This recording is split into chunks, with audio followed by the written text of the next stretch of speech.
Your Honor, before we start, they just brought Lori up. Can we have a minute to talk to her, either in the back hallway or downstairs? You may. Yeah, let's go ahead and we'll just continue the lunch recess a little bit. If you'd like to exit with your client, we'll do that, and then we'll go back on the record.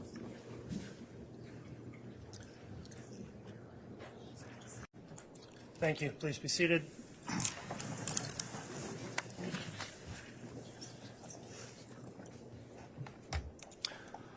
Okay, we're back on the record on case CR 22-21-1624, State versus Lori Noreen Vallow.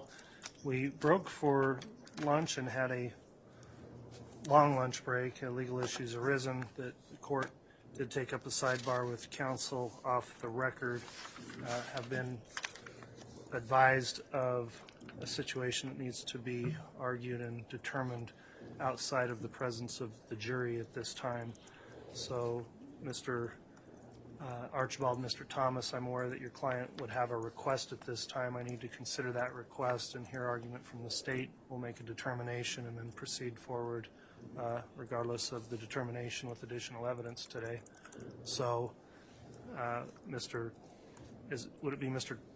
Thomas or Mr. Archibald making the motion at this time? I will, Your Honor. All right, Mr. Archibald, if you'd like to make your motion at this time, you may. Your Honor, my client wishes to waive her presence at the testimony for the remainder of the day.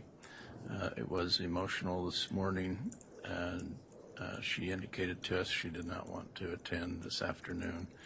There is a rule that contemplates a defendant waiving their presence. I would ask the court to review that rule and any relevant case law. We would remind the court of the history of this case with my client, her fragile state of mind, the mental health concerns, the myriad reports that have been filed about her mental health do justify such a request. All right, thank you, Mr. Archibald. Who's going to respond on behalf of the state?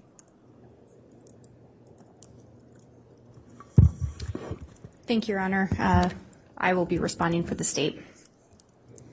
Go ahead. Your Honor, Idaho Rule 43 favors a defendant being present for the duration of trial. While there are some exceptions outlined, in doing some quick research, case law indicates that there is no absolute right for a defendant not to be present. They do, however, have an absolute right to be present at trial. In addition, case law is clear, as well as Idaho Rule 43, that a court can require the defendants present. Similarly, to the extent that a court can order a disruptive defendant to be bound and gagged and remain in court, it is clear this is how important it is to have a defendant present for the proceedings. Further, the state of Idaho also has a right to have the defendant present for the duration of trial.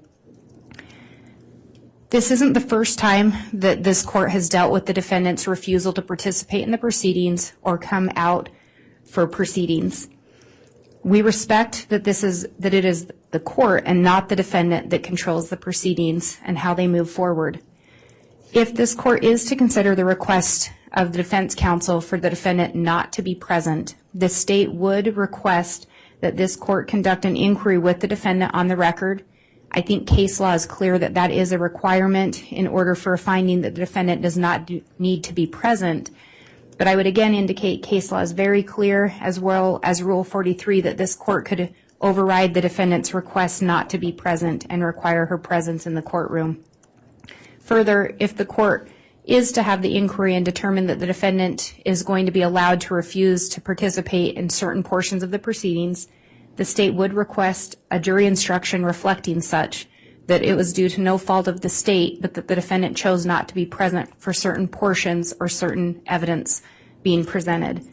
We would further request that we receive a ruling today that the state will absolutely be able to comment during closing arguments on the defendant's refusal to be present during the showing of certain evidence. And we would ask that that ruling go into effect for any further portions of the trial, outside of just today, if the court were to allow the defendant not to be present and we run into this issue again, that would be an ongoing request from the state. Thank you. All right, thank you, Ms. Blake. Mr. Archibald, having heard the state's argument, is there any rebuttal argument?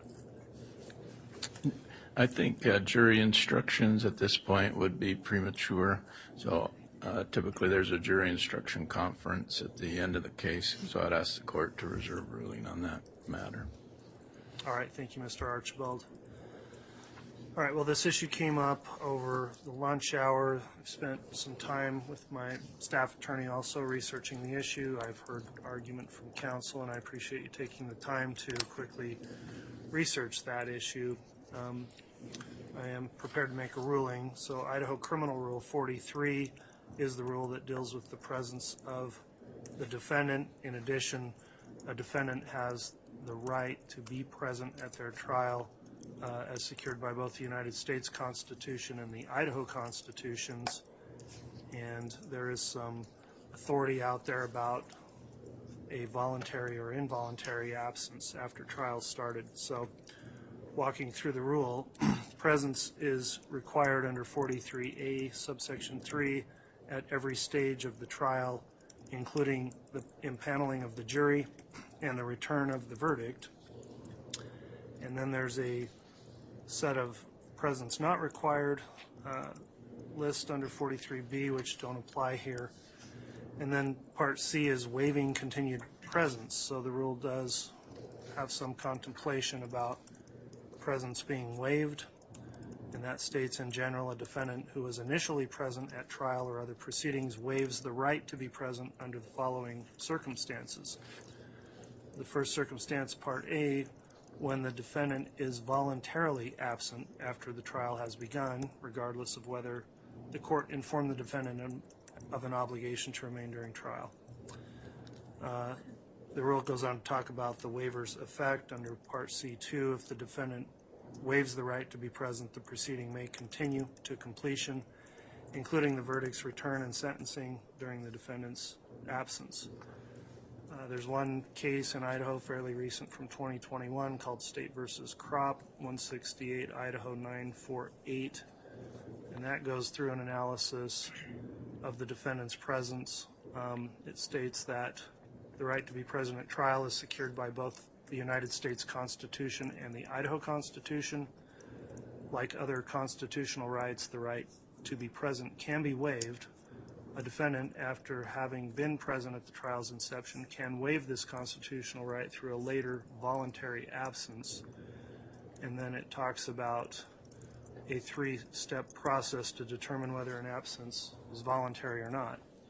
Most of the cases on this issue deal with people who were there for part of their trial and then just failed to show up maybe for the second, third day of trial or something, and what kind of finding would constitute that to be a voluntary absence if the state continues to proceed forward with the case in the absence of the defendant.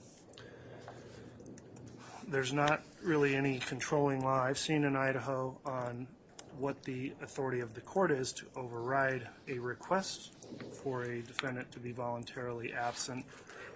But interestingly, as has been mentioned and argued by the state, the rule under waiving continued presence under Rule 43C1B talks about the authority a court would have to have a disruptive defendant continue to be present during trial, even if ordered by a court to, quote, bind and gag the defendant. So I think the rule contemplates that absences may occur. I think that provision of the rule also clearly indicates that the court does have the authority to order the appearance of the defendant in facing trial and proceedings, and the right of the parties to have the defendant present, including the defendant's own constitutional rights. And having considered the authority and not finding any cited case law to the contrary, I do think this court has the authority to override that request of the defendant to voluntarily excuse herself from certain portions of the trial and not others, where she's been here for the first day and a half of trial. And I do find that within the court's authority to conduct this trial, her presence can and should be required in order to ensure her due process rights and also to ensure a fair trial on behalf of the state. So with that having been considered, I have carefully considered the request of the defendant in this case, who is here present, and I am denying her request to excuse herself from this section of the proceedings that are occurring in the evidence presented by the state's case in chief. So that will be the court's ruling on that. I'll prepare a order to that effect, which will be entered into this case, and we will move forward with additional evidence to be presented in the defendant's presence. Mr. Archibald, any questions on that ruling? No, Your Honor. Does the state have any questions on the ruling? No, Your Honor. Thank you. All right, thank you, counsel. At this time, then, we'll have the jury brought back in for additional evidence.